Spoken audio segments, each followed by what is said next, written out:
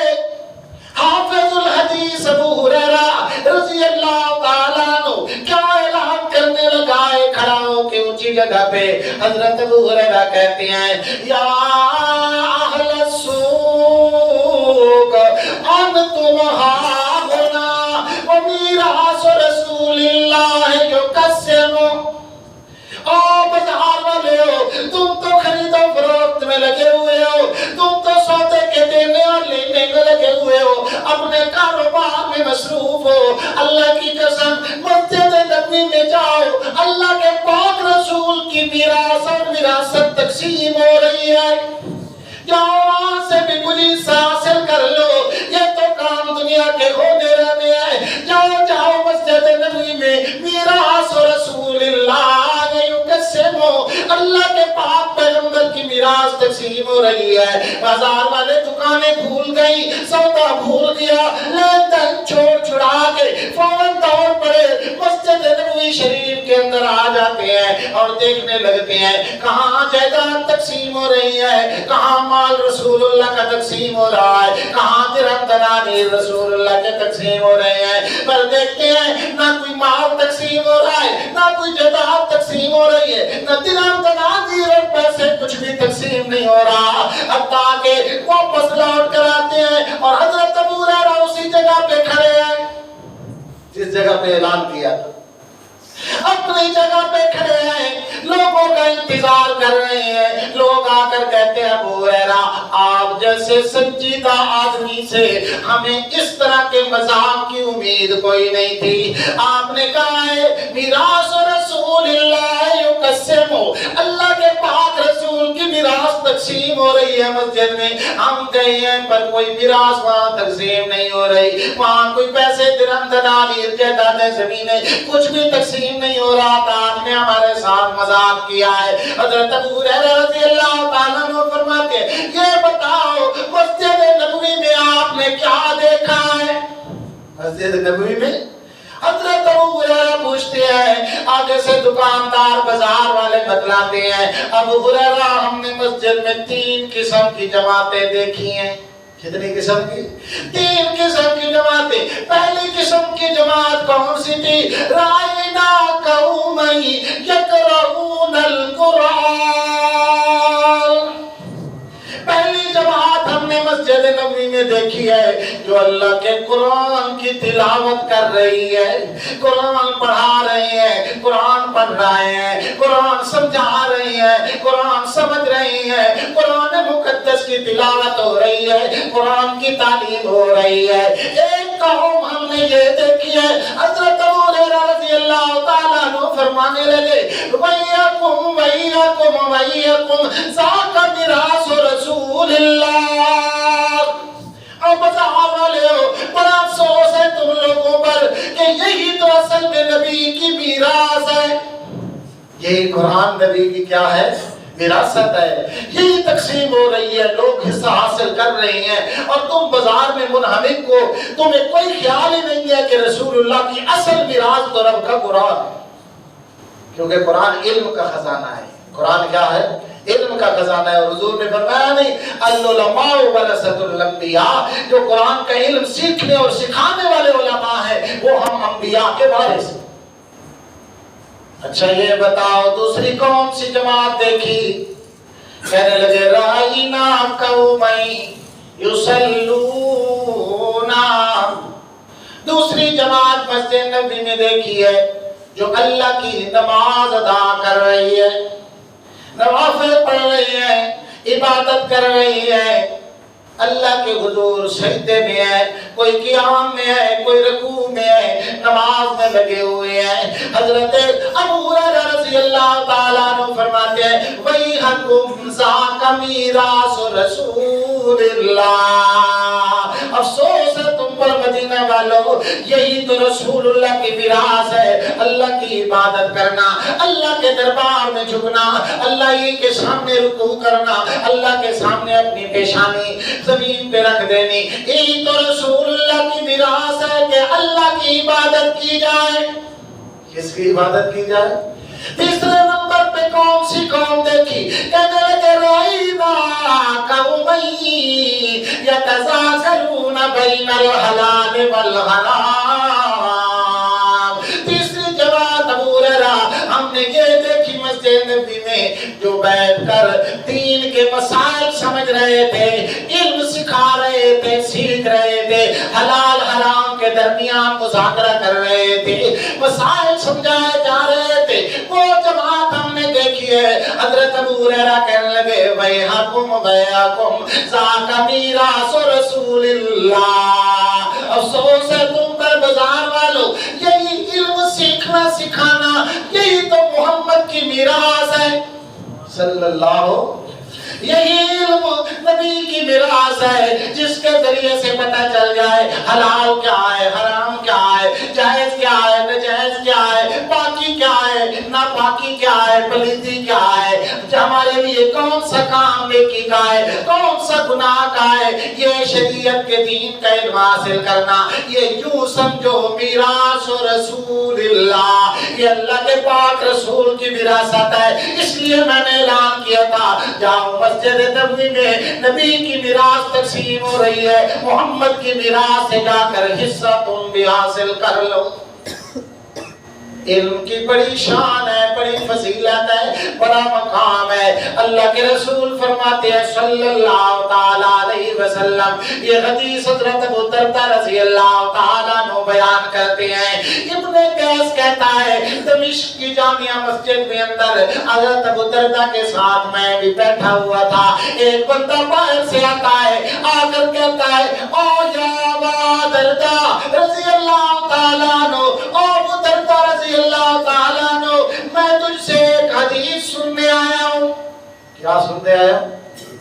ایک حدیث وہ جو خود تو نے رسول اللہ سے سنی ہے، درمیان میں واسطہ اور کوئی نہیں، ڈائریکٹ تو نے اللہ کے پاک رسول کی زبان نبوت سے سنی ہے۔ مجھے پتا چلا میں مدینہ شریف سے دمشق کا سفر کر کے آیا ہوں، دور دراز کا سفر اس لیے کیا ہے تاکہ رسول اللہ کی وہ حدیث تیری زبان سے ڈائریکٹ سن کے آؤں جو تو نے رسول اللہ کی زبان نبوت سے حدیث سنی ہے۔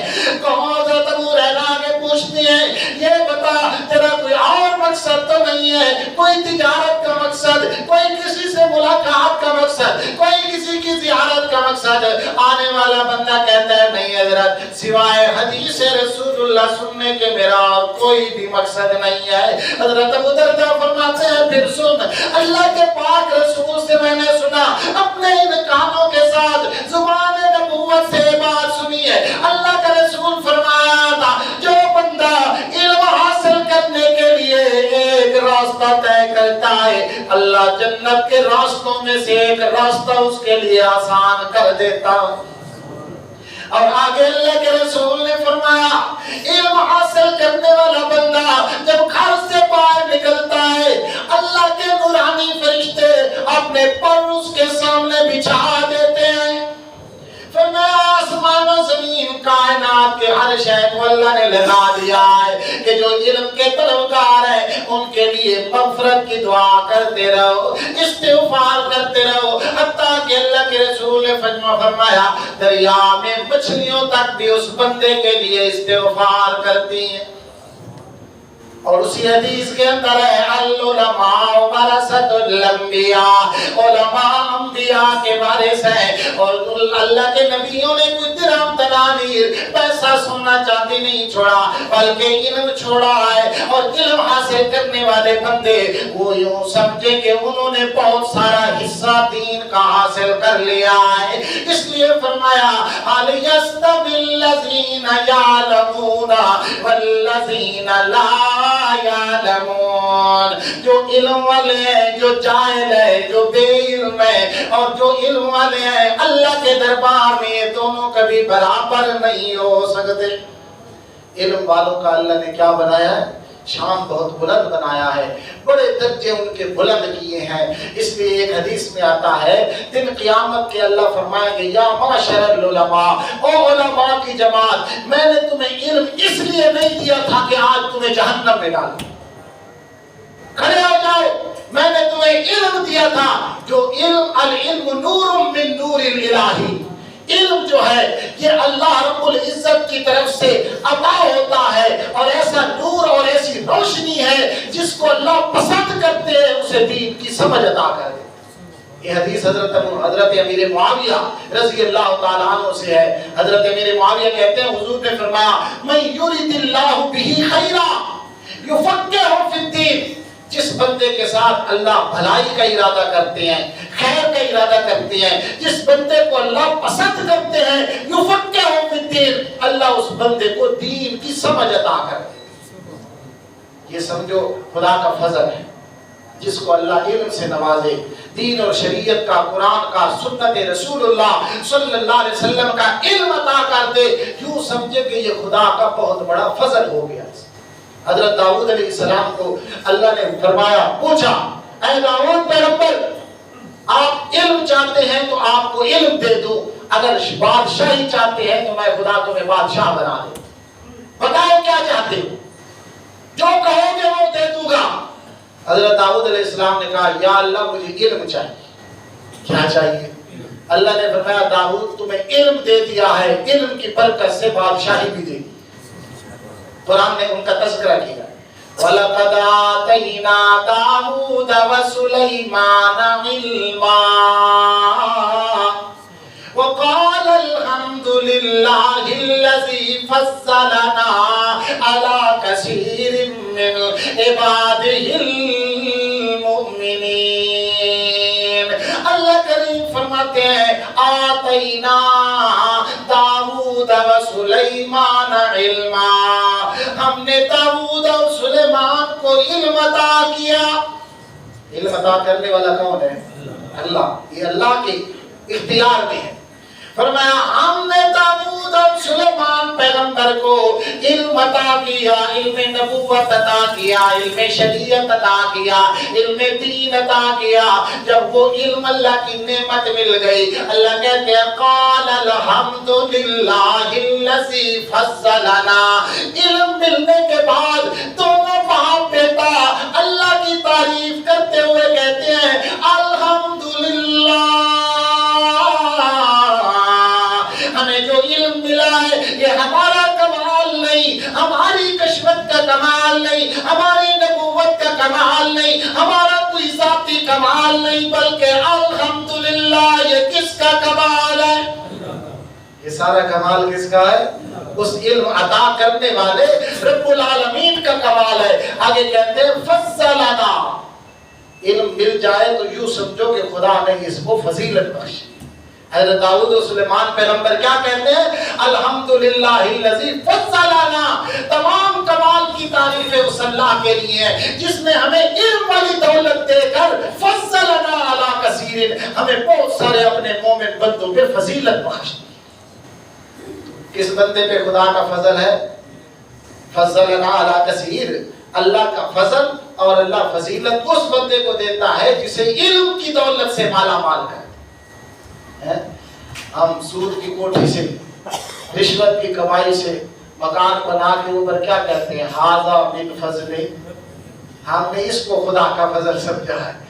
یہ خدا کا فضل نہیں، جس کو اللہ علم عطا کر دے، شریعت کا علم دے، دین کا علم دے، قرآن کا علم دے، پیارے پیغمبر کی احادیث کا علم دے، اس بندے پہ خدا نے فضل کر دیا۔ اصل فضل کیا ہے؟ الحمدللہ الذی فضلنا۔ حضرت آدم علیہ السلام کا قصہ آپ پڑھو پہلے بارے میں۔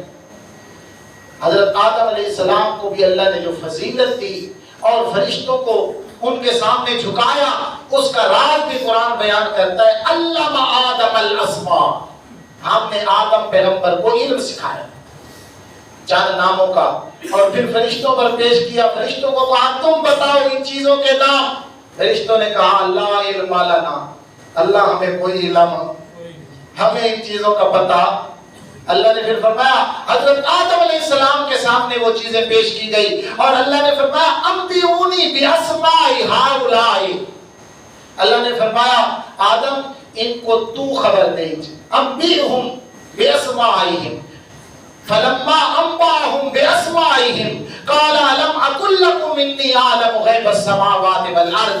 اللہ نے فرمایا آدم تو انہیں بتا، ان کو بتا ان چیزوں کے کیا نام ہیں۔ تو حضرت آدم علیہ السلام نے ان چیزوں کے نام بتائے۔ اللہ نے فرمایا اس علم کی وجہ سے ہم نے فرشتوں کو بھی آدم کے سامنے جھکا کے رکھ دیا۔ یہ علم فضیلت ہے۔ چھوٹی سی چوٹی ہے، دیکھو اس کا بھی قرآن میں اللہ ذکر کرتا ہے، بلکہ پوری سورت کا نام ہی اللہ نے سورۃ النمل رکھا ہے۔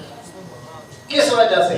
امام راضی نے تفسیر میں لکھا ہے کہ وہ جو چھوٹی سی چوٹی تھی 9 میل دور تھے حضرت سلیمان پہ۔ کتنے میل؟ 3 فرسخ، 9 میل بنتی ہے، دور تھے ابھی، اور ان کے آنے کو دیکھا تو فوراً کہتی ہے ادخلوا مساکنکم، ادخلوا مساکنکم، اور چیوٹیوں کیڑوں مکوڑوں جلدی کرو اپنے اپنے گھروں میں داخل ہو جاؤ۔ وہ آگے سے کہنے لگے کیوں ملکہ صاحبہ یہ کیا ظلم ہو گیا ہے، ابھی تو ہمارا پیٹ بھی نہیں بھرا۔ کوئی کہتی ہے ابھی تو مجھے کوئی دانہ بھی نہیں ملا کھانے کے لیے، میں تو اسی طرح بھوکی کی بھوکی ہوں، کچھ بھی کھایا پیا نہیں ہے۔ حکم آ گیا ہے ادخلوا مساکنکم، اپنی پلوں اور سوراخوں میں داخل ہو جاؤ۔ آگے سے وہ کہتی ہے لا يَحْتِبَنَّكُمْ سُلَيْمَانُ وَجُنُودُهُ وَهُمْ لَا يَشْعُرُونَ۔ اس لیے کہہ رہی ہوں اپنی بلوں اور سوراخوں میں داخل ہو جاؤ، کیونکہ سلیمان پیغمبر آ رہا ہے، اس کا لشکر بھی آ رہا ہے۔ ایسا نہ ہو ان کے پاؤں کے نیچے آ کر روندی جاؤ، ماری جاؤ، تمہارا کچومر نکل جائے۔ اس لیے کہہ رہا ہوں جلدی کرو، آگے سے سوال جواب نہ کرو۔ ادخلوا مساکنکم، اپنے اپنے گھروں میں داخل ہو جاؤ۔ ایک آگے بول کے کہتی ہے کہ وہ جی ملکہ صاحبہ سلیمان پیغمبر کوئی ظالم ہے؟ اللہ کا نبی ہے، اللہ کا پیغمبر ہے، اور پیغمبر ظالم نہیں ہوا کرتا۔ ہمیں اس طرح مار کے چلا جائے جیتی جاگتیوں کو، یہ تو ظلم ہوا نا، اور پیغمبر تو ظالم نہیں ہوتا، پھر ہم کیوں اندر داخل ہو۔ آگے سے وہ بول کر کہتی ہے جنید سلیمان وجنودہ وہم لا یشعرون، تم ان کے پاؤں کے نیچے آ کر مر جاؤ گی اور اللہ کے پیغمبر کو پتہ ہی نہیں ہوگا، پیغمبر کو پتہ ہی نہیں۔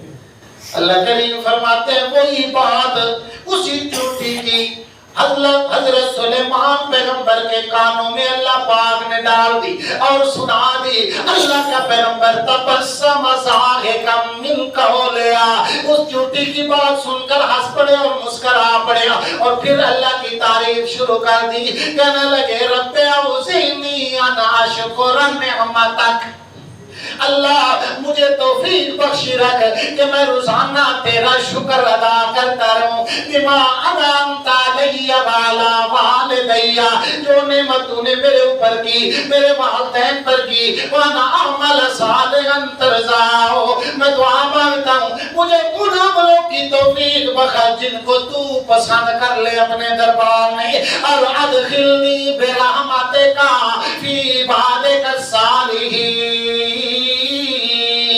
اور میں سلیمان پیغمبر دعا کرتا ہوں اللہ مجھے جب موت دینا مرنے کے بعد اپنی رحمت کے ساتھ ادخلنی برحمتک، ادخلنی، پیغمبر بھی کس کی رحمت کا محتاج ہوتا ہے؟ ہاں، اللہ کی رحمت کا محتاج ہوتا ہے۔ اللہ اپنی رحمت کے ذریعے سے مجھے بھی نیک بندوں کے اندر شامل کر دینا۔ حضرت سلیمان پیغمبر کو نعمت ملی تو اللہ کا شکر ادا کیا۔ امام راضی لکھتے ہیں وہ چھوٹی سی چیونٹی جس نے یہ مسئلہ بیان کیا کہ اللہ کے پیغمبر کو پتہ نہیں چلے گا کہ اس کے پاؤں کے نیچے کیا آیا اور کیا نہیں آیا، کیونکہ عالم الغیب کون ہے؟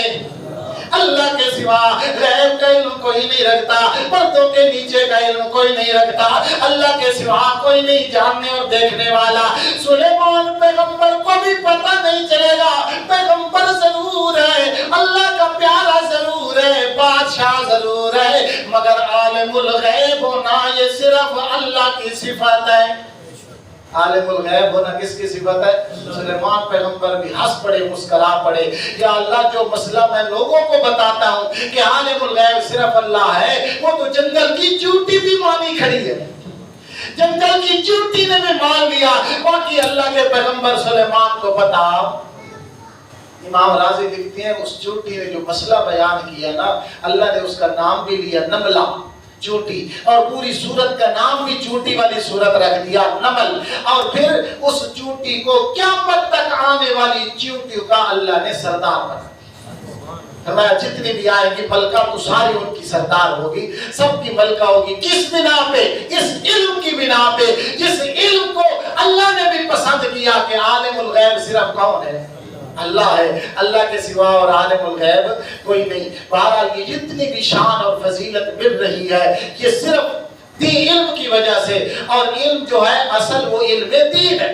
دنیاوی علوم بھی بندہ سیکھے لیکن اصل ان کو اپنا زندگی کا مقصد نہ بنائے۔ انسان کی زندگی کا مقصد اور آخرت میں جو انسان کے کام آنے والا ہے وہ علم کون سا علم ہے؟ دین کا علم ہے، شریعت کا۔ ایمان سے بتاؤ ڈگریاں حاصل کی ہیں جتنی مرضی دنیاوی، ڈاکٹری کی، سائنسدانوں والی، انجینئرنگ والی، جتنی ڈگریاں حاصل کر لے، قیامت کے دن اس کو وہ شان ملے گا جو ایک حافظ قرآن کو ملے گا۔ حافظ قرآن کے شان کا وہ مقابلہ کر سکتا ہے؟ حافظ قرآن کو اللہ کہے گا اقرا ورتقِ، قرآن پڑھتا جا، جنت کے درجوں کو چڑھتا ہے۔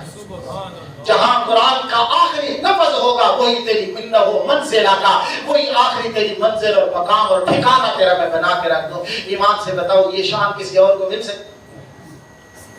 اور حافظ قرآن 10 بندوں کے لیے سفارش کرے گا کہ نہیں کرے؟ اور دنیا کی کوئی ڈگری والا مجھے بتاؤ جو دنیا کی ڈگری حاصل کر لے یا دنیاوی تعلیم وہ اتنی حاصل کر لے تو اس کو قیامت کے دن یہ پروٹوکول مل جائے کہ تو بھی 10 نہیں چلو 5 کی سفارش کر کے جنت میں لے جا، ہے کوئی جہان؟ تو اس لیے اصل علم کس کا علم ہے؟ قرآن کا علم، شریعت کا علم ہے۔ ہم نے کیا سیکھا ہے؟ اولاد کو کیا سکھا رہے ہیں؟ ہم کہاں جا رہے ہیں؟ ہم ذرا دیکھیں، یہ علم ہے۔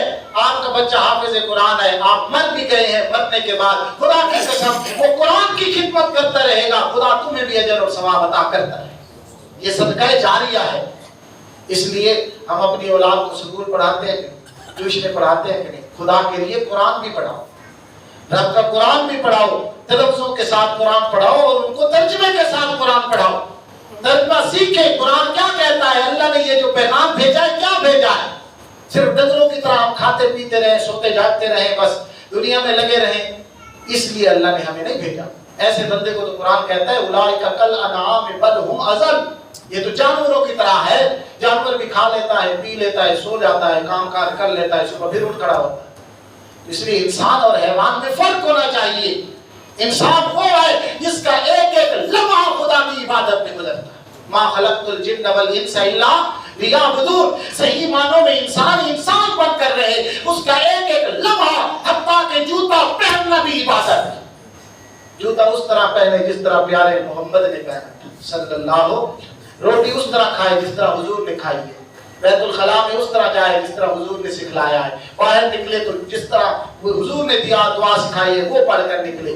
کپڑا پہننا، اتارنا، سونا، اٹھنا، جاگنا، عبادت، ریاضت، معاملات، تجارت، معاشرت، جتنے بھی کاروبار ہیں، حتیٰ کہ دنیا کا کوئی گوشہ ایسا نہیں جس میں محمد الرسول اللہ کا اسوہ اور نمونہ موجود ہے۔ لقد کان لکم فی رسول اللہ اسوۃ حسنہ، دنیا کے ہر گوشے میں اللہ کے پاک پیغمبر کا اسوہ اور نمونہ موجود ہے۔ اور عمل کس نے کرنا ہے؟ حضور نے مرنا بھی سکھایا ہے، شادی بیاہ بھی سکھائی ہے، شادی کس طرح کرنی ہے، حضور نے 11 شادیاں کر کے دکھائی ہیں کہ شادی اس طرح کرنی ہے۔ فوتیاں بھی ہوئی ہیں، حضور کا اپنا سگا بیٹا ابراہیم آپ کی جھولی میں فوت ہوا ہے، حضور نے بتایا ہے فوت کی ہو جائے تو کس طرح نبھانی ہے۔ نبی نے خوشی بھی سکھائی ہے، نبی نے غمی بھی سکھائی ہے، میرے نبی نے تجارت بھی کی ہے، شام کی طرف تجارت کے لیے سفر بھی کیا ہے، میرے نبی نے سب کچھ سکھایا ہے۔ پر ہو کوئی عمل کرنے والا اور سیکھنے والا، ہم سن تو لیتے ہیں پر عمل نہیں کرتے۔ اس لیے اس دین شریعت اور علم دین پر جو محمد رسول اللہ صلی اللہ علیہ وسلم لے کر آئے ہیں، اس کو سن کر عمل کرنا چاہیے، سمجھنا چاہیے۔ اللہ ہم سب کو دین کا علم سمجھنے کی، عمل کرنے کی توفیق عطا فرمائے۔ آخر